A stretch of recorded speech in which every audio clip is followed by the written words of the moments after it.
Ashama harka fuune daawwattootaaf dhaggeeffattoota OGN irraa oduu galgala kanaa kanan isiniif an Amin Dubeeti. Manni murtii federaalaa sadarkaa jalqabaa Dhaddacha Ramaddii Araadaa oolmaa isaaniitiin guyyaa har'aatiin taanaan galmee qorannoo duraa obbo Jawaar Mohammadiif shakkamtoota biroo 13 irratti dhagahamuu yaade yeroo sadaffaa guyyaa biraatti dabarsee jira. Manni murtii federaalaa sadarkaa jalqabaa Dhaddacha Ramaddii Araadaa oolmaa isaa wixataa hagayya 11 bara 2012 yookaan hagayya 17 bara 2020 har'a galmee qorannoo duraa Jawaar Mohammadii fi shakkamtoota 13 biroo irratti dhagahuuf yaade yeroo sadaffaaf guyyaa biraatti dabarsee jira. Qorannoon duraa torban darbe si'a lama kan dabarfame yoo ta'u guyyaa har'aa obbo Jawaar Mohammad rakkoo fayyaa akka isaan qunname dhaddacha irratti argamuun himanii jiru. Abbaan Alangaa abukaatoowwan shakkamtoota ragaa qorannoo duraa irra deddeebiin akka daddarbuu taasisaa jira jechuun dhaddacha irra kan dubbatan gama kaaniin abukaatoon shakkamtoota waliin bakki walitti argan icciitii eeguuf rakkisaa ta'uu isaa himuun manni murtii akka sirreessuuf gaafatanii jiru. Eeyyata abbaan seeraa nurraa yaa ka'uu obbo Jawaarii fi kan manni murtii kuffise manneen hidhaa naannoo Oromiyaa yaaddoon koronaa vaayirasii dabalaa dhufuun manni murtii shakkamtootaatiin abukaatoo isaanii waliin bifa icciitii isaanii eeggateen akka wal argan ajajuun kamisa dhufu hagayya 14 bara 2012 ragaalee abbaan alangaa dhageeffachuuf beellama qabateera. Oolmaa dhaddacha har'aatiin bu'aan qorannoo dhibee COVID-19 shakkamtoota Shanxalayaa Inistituutii Fayyaa Hawaasa Itoophiyaa garee kan dhiyaate yommuu ta'u Geetuu Tafarraa, Bashiir Huseen, Kennaa Dummachaa, Sabbooqaa Olbaqaa fi Daawit Abdataa dhibee COVID-19 irratti argamuu isaa ibsee jira. Dabalataan eegdoon obbo Jawaar kan turee fi Taamiraat Huseen har'a mana murtii kan hin dhiyaanne yommuu ta'u innis dhibee COVID-19 argamuu isaa poolisiin himee jira. Manni murtichaa bu'aa qorannoo dhibee COVID-19 shakkamtoota galmee obbo Jawaar keessatti argaman mara akka dhiyaatu ajajee turullee kan namoota 5 alatti bu'aan qorannoo namoota 9 hin dhiyaanne.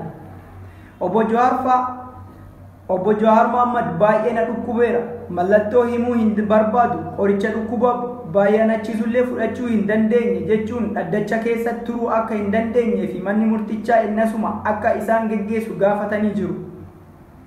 Haala cimaadhaan dhukkubsachaa jira jechuun abbaa seeraatti kan himan obbo Jawaar Mohammad poolisootiin daqiiqaa 30 ta'ullee mana murtii argamuu qabda waan jedhaniif gara mana murtichaa dhufuu isaanii himan. Dhaddacha irratti obbo Jawaar dhukkubsachuu ibsuun gara alaatti deddeebi'aa turan. Kaleessa dhukkubuu eegaluu kan himan obbo Jawaar ogeessa fayyaa dhuunfaa kootiin wal'aanamuunaaf heeyyamamuu jechuun gaafatan. Haadha warraa fi daa'ima isaanii biyya alaa jiran baasii isaaniitiin kafalanii ta'uu gama suuraa sagalee naasofsiisuu akka barbaadaniif kunis akka heeyyamamuu qabu mana murtii gaafatanii jiru. Eegdonni Jawaar Mohammad 5 COVID-19 qabamuu poolisiin himee kamisa darbe manni murtii wixataa har'aa bu'aa qorannoo koronaa vaayirasiin shakkamtoota 14 dhiyaatu ajajee ture.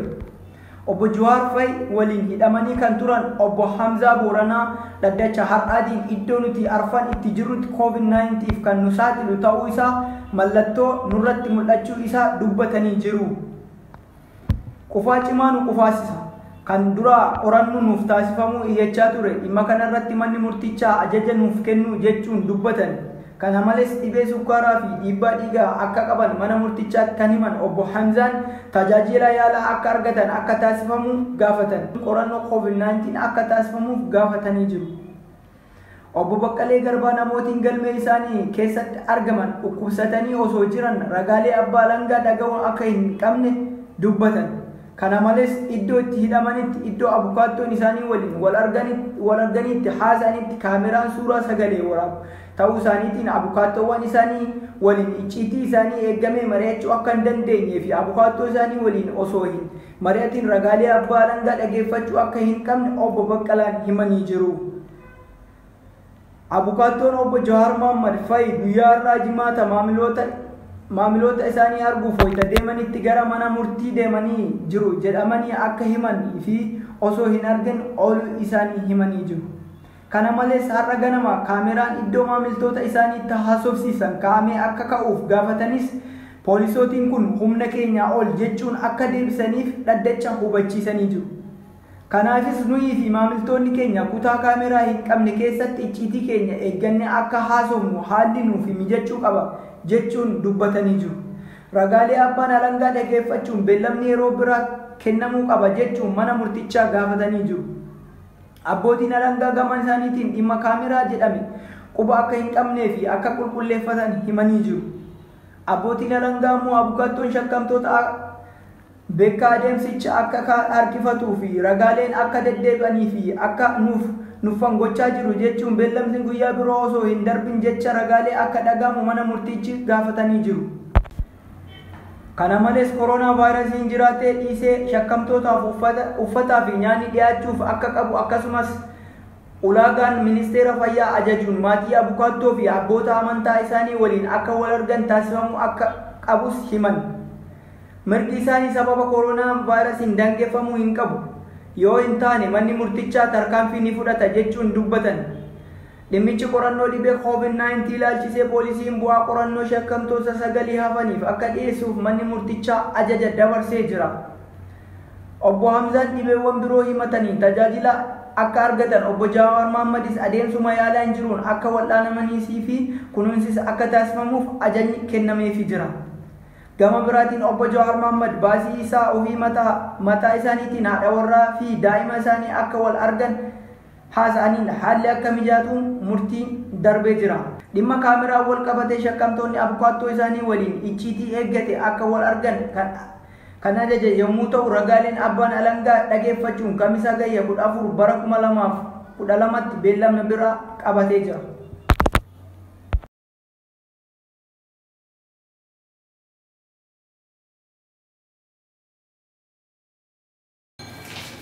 Sochii mormii qeerroo ammaa hayyoota isaa mana hidhaa hiiksisuuf eegale irratti dhaamsi qeerroo Oromiyaa irraa nu ga'e akka itti aanutti dhiyaata. Namni keenya hiriira irratti hirmaatu kan hubachuu qabu adda facaatanii hin socho'inaa tarreen gurmuun tokkummaan socho'aa dhukaasni yoo banamu bargaddanii addaan hin tamsa'inaa dhukaasni isin shoror keessa erga isin facaasanii booda jabaa keessan adamsanii ajjeesu waan ta'eef jabaa keessan of keessatti kadhaa. Abbootiin qeerroo fi qarreen ilmaan keessan waliin dhaaddachuun ilmaan keessan tiksaa ba'aa garbummaa kan dhaloota hundaati. Namoonni hiriira irratti miidhaman qaamaan gargaarsa duraa kennaa qopheessaa yeroo balaan dhalatu qaamni kun akka gargaarsa duraa kennu tolchuun namni kaan warraaqsa isaa itti fufsiisuu qaba. Ajjecha hidhamuu fi madaahuun akka gaafii saba Oromoo waliigalaa duubatti deebisuu hin dandeenye cichoomanii agarsiisuun imaanaa gootowwan keenyaa bakkaan ga'uuf murteessaadha. Oromoo ajjeesanii fixuun hin danda'an. Oromoon hunda miidhamuu guuruu hin danda'an. Oromoo hunda itti dhukaasanii fixuu hin danda'an. Yoo tokko hidhamu kaan itti darbee warraaqsa isaa geggeessu. Yoo tokko wareegame kan hafe sana irra tarkaanfatee kaayoo dhalootaaf ta'u bakkaan ga'uuf of dura tarkaanfachuudha. Qabsoo irratti tattaafachaa wareega baasuun gootummaadha. Sodaatanii manatti galuun du'uun garuu seenaa hamaa waan ta'eef haga Oromoon humnaawee naannoo isaa dhuunfatee caasaa uummata agmoomsee kan ilmoon nafxanyaa Oromoo fixaa diriirfatee haga qulqulleessutti nagaa fi jiruu waan hin qabneef akeeka kana bakkaan ga'uuf dirqii of ittisuu fi humna diinaa facaasuuf gurmuun ijaaramee karaa cufuun hidhattoota uummataatti dhukaasan gaadanii irra garagaluun qawwee irraa hiikuun of tissuu. Ilmaan Oromoo hidhatanii dammaqsanii ittisa sabaa akka ta'aniif warra uummatatti dhukaasan ajjeesan akka duraa dhaabbatanii jajjabeessuun warraaqsa itti fufsiisuu feesise. Jaarsummaa jedhanii adda isin facaasuun yoo yaalan yeeyyiin gogaa hoolaa of maree dhufu akkas ofirraa ittisaa. Jaarsi gaafii keenya deebisuu hin jiru. Gaafiin keenya gaafii bilisummaati, walabummaa fi birmadummaati. Mana keenyatti abbaa taana jennee nu duraa maqaa haasaa jaarsummaa kana gaditti xiqqaate nutti dhufu kamuu fudhatamuu hin qabu.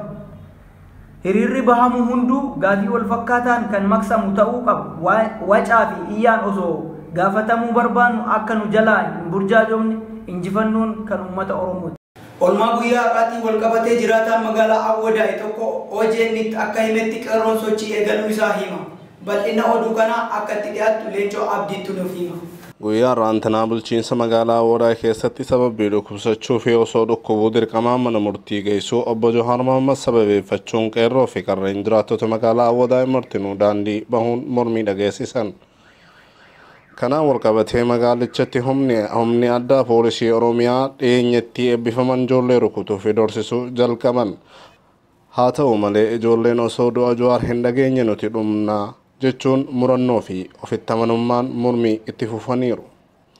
Qaamni nageenya magaalichaa ijoollee jabaachuu waan dhufaniif taankii fi meeshaa waraanaa gurguddaa naqachuu jalqaban. Kun kanaan osoo jiruu qaamni nageenyaa ijoollee dorsisuu bira dabree rasaasaan rukutuu nama tokko battalumatti yoo ajjeesan kanneen lakkoofsa 6 ta'an gara malee miidhamuun isaanii dhageessan keenya nuuf. Yeroo ammaa kanatti magaalaa ijoollee fi jiraattonni magaalichaa hiriira guutuu Oromiyaaf lagannaa guyyaa boriitiif qophii jiraachuu ijoollee dubbisnee jira. Ta'u malee yeroo ammaa kana magaalaan guutumaan guututti qaama nageenyaa dhuunfatamee jiraachuu fi ijoolleenis Jawaar dura dhumna wal dura dhaabbachaa jechuu bira gahame jira. Guyyaa boruu hiriiraa fi lagannaan guutuma Oromiyaa akka adeemsifamuu fi haalli itti ajajamne akka xumuramu qeerroo fi jiraattonni Oromiyaa fi qeerroo fi qarree Oromiyaa mara biraan nuuf gayaa yaada ijoollee fi jiraattota magaalaa Awwadaay. Egaa dhaggeeffattootaaf miidiyaa OGN oduu galgala kanaa asuma irratti xumurraa haga sagantaa biraatiin deebinee wal arginu nagaan nuuf bulaa.